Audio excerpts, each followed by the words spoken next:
Сәлем достар, құлаққа арнасына қош келдіңіздер. Арнамызға келген соң жазылуды ұмытпаңыз. Сіздермен бірге Дана және Нигара. Бүгін біз Мирас Жүгінісовтың Шыда әнін талдайтын боламыз, яғни жастардың көзқарасы арқылы әуенді талдап, ондағы мәтінге назар аударатын боламыз.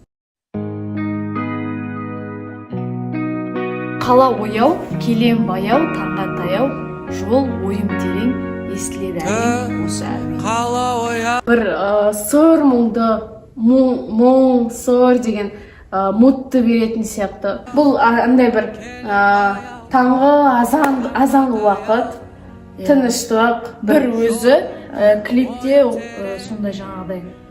Менің басының бәрі қан. Иә. Сондай неде келе жатыр. Бір мұңғы мұт. Жол ойым терең, естілдері осы әуен. Әрбір әрекетпен әрбір қадам мүмкіндікті беріп кетті маған. Әрбір әрекетпен әрбір қадам мүмкіндікті беріп кетті маған. Яғни әрбір әрекетіміз арқылы ол нәрсенің бәрі бізге жаңағыдай сынақ болады, сабақ болады, соны біз түсінеміз, ары қарай мүмкіндіктерді жаңағыдай көзіміз көре бастайды да, әрекеттерден кейін. Қателік оттегі, қалдырма өкпені дейді. Қателік оттегі, яғни қателіктер ауа, қалдырма өкпені. Іштегі өкпені қалдыруға болмайды. Қателіктер ол андай негізі қалыпты нәрсе деген сияқты ғой. Небір қиындықта кейбір адам шыдамастан көп рет құлаған. Бәрі де өтпелі, қалдырма өкпені. Әрине өмір болған соң өмірдің ағы мен қарасы қатар жүреді, сондықтан да барлық нәрсеге шыдай білу қажет. Негізі жалпы Мирас Жүгінісовтың өлеңдері шыдамдылықты, сондай бір мәні, мағынасы өте зор. Бір сабырлыққа итермелейтін, шыдайтын, небір қиындықта кейбір адам шыдамастан көп рет құлаған. Дұрыс қой, көп адам құлаған. Беріле салатын адамдар болады өмірде, берілмейтін адамдар болады мысалға деген сияқты. Бәрі де өтпелі, қалдырма өкпені.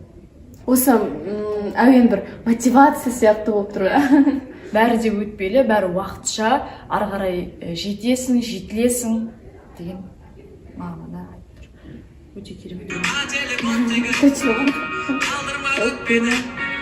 Небір қиындықта кейбір адам шыдамастан көп рет құлаған. Бәрі де өтпелі, қалдырма өкпені. Бастың ба, Ника? Апарар биік шыңға өмірдің ағы мен қарасы да. Сен қалай түсінесің, Нигара?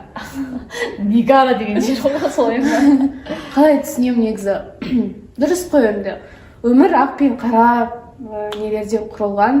Сол негізі біз айтамыз, өмір ақ пен қарадан тұрады, өмір ақ пен қарадан. Негізі өмір басқа да светтерден тұрады. Просто біз ана өмірдің қиындығы мен жаңағыдай қуанышын көрген кезде бірден ақ пен қара деген нәрсені елестетеміз де. Өмірде түрлі түсті де өмір сүретін адамдар бар негізі.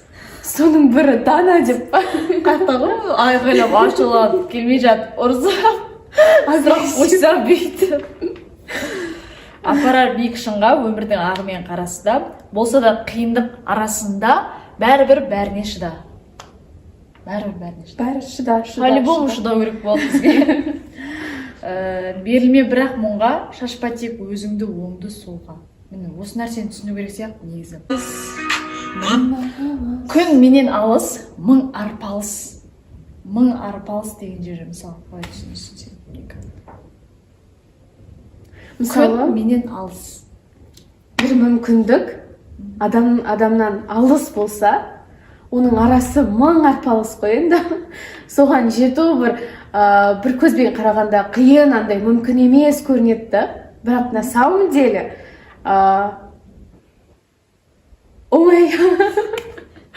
Шын ниетпен, шын қалау болса, мне кажется, оңай сияқты. Бәрі таныс, жол таңдайтын сен, әрбір кезең өзіңе сен. Абай атамыз айтпақшы, философия кетті, философия. Абай атамыз айтпақшы, өзіңе сен, өзіңді алып шығар, еңбегің мен ақылың екі жақтан. Сол сияқты әрбір адам өзіне сену керек, сенім арту керек. өлеңнің мағынасы күшті, тыңдаған адамға. әрбір кезде өзіңе сен Нәтижені шалқай. Күдә бір қадам мүмкіндік беріп кетті маған қателік болып деген қалдырма өкпені небір қиындықта кейбір адам шыдамастан көп рет құлаған бәрі де өкпені қалдырма өкпені апарып берші. Азан шақырылып жатыр. Пауза. Күшті. Ол соңға көрмедің бе? видеоны көрмедім. Қойш, азан. Азан оқылады. Ең Өлеңнің- соңында ма? Иә, соңғы жағында азан оқылады. Бірақ өлеңнің басында мирас айтады ғой. Түн, қала ояу, келем баяу, таңға таяу. Жол, ойым терең, естілді әрең, осы әуен деп айтады. Ол сонда азанды айтып Азанды айтқысы келіп тұр. Таңға таяу деген уже таңғы намаздың уақытына сәйкес келіп тұрған. Бірақ сол бейне жазбада азанның андай әуенде азанның ең соңында болған бір түсініксіз сияқты ғой. Сол өлең жолдары именно сол азанға арналғаны андай бірден түсіне беруге болмайды сияқты. Енді автордың өзінің ойы қандай болған шығар, конфликт. Менің ойымша ол жастарға деген бір күшті мотивация сияқты.